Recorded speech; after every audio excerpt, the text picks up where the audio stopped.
Welcome to episode 36 of The Racer's Edge. Looking back now at the Etihad Airways Abu Dhabi Grand Prix. Sensationally close race. Yeah, right.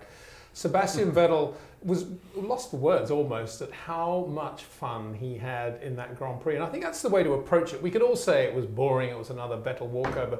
But the joy that was coming out of every pore of his being as he crossed the line and took the checkered flag was obvious.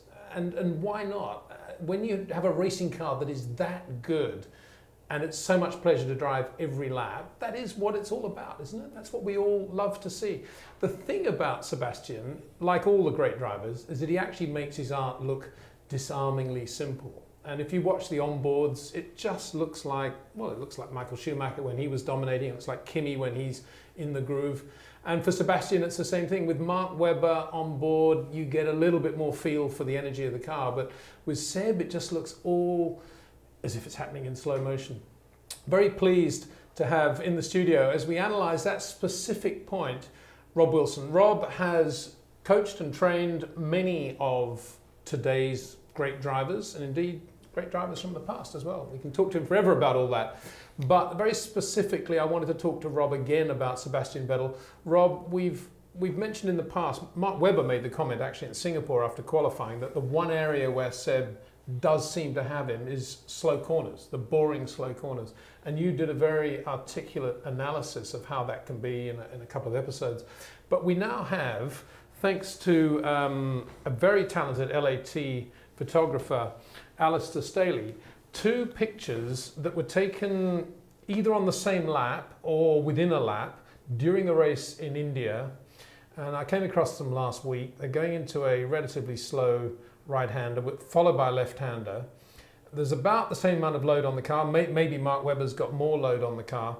But look at the difference in the helmet position. Mark Webber, classic racing driver pose, leaning slightly forward, leaning slightly to the right in the right-hander. With the dark helmet.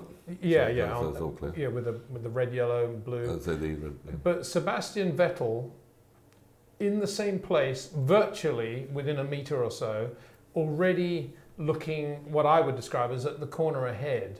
And maybe he's just looking at the apex of the left-hander coming up. But what a difference between the two helmet positions in virtually the same time. And it is the same place, and it is during the race. So it's not as if Vettel is going slowly there or slower than Mark. That is within a lap or two of the Indian Grand Prix. So Rob, what do you... I mean, that kind of sums up what you've been talking about, right? It is, because if you look at Mark, it does have more load in the car. Now that we see a wheel in the air there, that could have been from the curb. But whereas Sebastian is looking to the exit of the corner, it's not just that, he's looking to the exit of his own corner. Mark's corner is going on a little bit longer. He's got a little more push in the car there. And so Sebastian's corner has ended sooner. It's not a geometric place of an apex. It's just he has manipulated a direction change slightly earlier so that he can get a little bit of steering weight out of that car for what's coming next, whereas Mark is still going around the corner. Oh, and what is making him move his head to the left sooner than Mark then? Well, he's got less weight on his shoulder, and he's just further around the corner. That part is already behind him because the car has rotated a fraction better. Now it's being able to rotate it is that tiny little bit of a steering at the very beginning, the rate you've decreased the brake pedal pressure, the amount you will allow the car to rotate with that so that you can get your direction change. And it's not really faster at the middle of the corner for that. It's not even for the corner, it's for what's coming next, so that you get that tiny bit of steering out of the car, and the car is slightly flatter for the next 2 or 3 car lengths of what's coming next. If they're back onto a left-hander straight after that, the gain will be just those 3 or 4 car lengths. If there's a longer straight, it will accumulate for a little bit longer. Now, that's how you do it. It's a matter of, do you place your values there? What is the value in feeling that weight come out of your, in this case, your left shoulder, through your spine, through your body? You feel that weight coming out of it, rather than thinking the limit of adhesion, this is good, actually the weight coming out of it, that's even better. And once you amplify that feeling through your body and do the necessary manipulations to create that circumstance, then you get your 3 or 4 car lengths of fewer kilos on the outside of the car, which makes it accelerate faster. It's more horsepower and it's less tyre slip, so the tyre is not loaded in the corner for quite so long. It even lasts longer. But those inputs are minimal. When you said it's slow motion, it actually is slow motion. The rate you decrease the brake, the rate you start to turn the wheel, you don't see that first little bit of it, but it's telling the car that's where I want to go. The length of time you stay off the throttle, or maybe even use the throttle to kick it a little bit, what you do with your feet so that you manipulate that thing. And when your values are that, rather than being the world's fastest cornerer, when they become that, suddenly it's faster. But your values have to be there. Rob, I know some Formula One teams share their telemetry with you, but my question to you on behalf of many out there, I think, is, but surely those differences would be evident, would they not, on the telemetry when Mark comes into the garage or that night preparing for the next day, and he would see all that, and he would adjust the next day. He's one of the greatest drivers in the world. Why aren't they all doing that? People get into patterns. On the podium, Vettel was saying, there's no magic, there's nothing is showing his foot, it's joking that he had traction control. Well, he does actually, it's in his right foot. And there is no magic, and any true great racing driver will be looking for that. But it takes time to develop. It's one thing to look at the telemetry and see a difference. That's one thing. It's another thing to be shown it and to copy it. But it's not until you do it yourself 1,000 times over, and then at 1,001 you do it and gosh, that was better. The next time it's 1,011 times, 11 times later, that's 4 times later. And it's not until you give yourself your own practical examples of I did this and I got that, and that can take several years to get there. Which of course in other sports, a top pro golfer can do that on a driving range ad nauseum.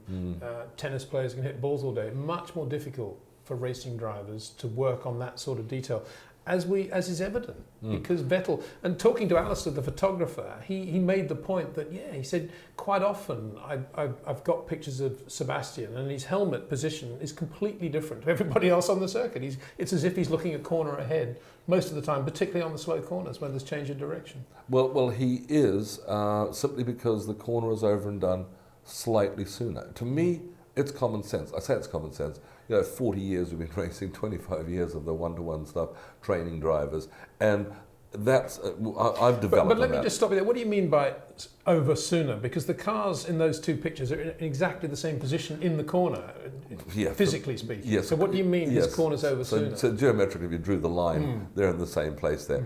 But Vettel's car has rotated a little bit. The rear has stepped out a fraction more, slightly sooner in the corner, because he's placing a value on what's coming next. So the substance of his turn has happened just before that. The substance of Mark's turn is still going on, and that will put more load on the outside of the tyre.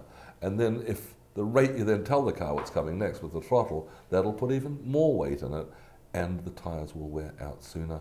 And the straight that's coming up, Vettel's probably got the equivalent of another sort of 20 horsepower, or maybe more, there because of the reduction in tyre scrub or drag. When you put your foot down there, you'd probably need another 20, 30 horsepower to make up for what Mark's doing there. I don't know what the number would be exactly, but you'd need more. And we're not saying Vettel is the only driver in Formula One who's doing this, but it's just that we happen to have got these two pictures, and they're relevant because they're identical cars, and it's very rare to see that. And as I say, just to confirm the point, that Alistair, the photographer, has confirmed that is in the race, and it's certainly within a minute or two, and so the conditions were definitely comparable. Well, a point that I often make to drivers is that in the battle between high minimum speed and direction change normally wins. I mean, we know Vettel can go as fast around a corner as anybody, but on the faster corners where drivers say, well, we're pretty much the same through there, it's on the slower corners, most people go around fast corners about the same speed. It's not that difficult. There are no extra movements involved. There's often barely a downshift or a touch on a brake pedal, doing those things. So you're not pulling very many levers. It's just, have I got the grip? Can I do it? Well, they're the best drivers in the world, of course.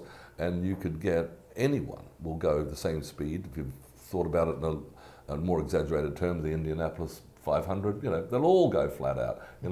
Put in these other corners where you've got to not only pull a number of levers, brake, downshift, decrease pressure, turn wheel, get rotation, tease the throttle, try and get a diagonal, all of that in there. Not only is that part of it, when you arrive at that corner, you're also carrying the baggage of the previous 8 corners, and if you've given yourself a fright on the previous one, you'll probably brake a bit early. If you've lost time for some reason, you'll probably try and brake late, and all of those things. That's why there's no point practicing one corner over and over. It's the baggage you carry. If you drive in the immaculate way that Vettel drives, and some others out there, then you haven't given yourself the fright on the previous corner, because this previous corner would be just like this one, and where he had all the numbers in place, and so will the one coming up. So he's not going to be compromised by, I better brake a bit early now because my survival instinct's kicked in, or brake later because I lost time.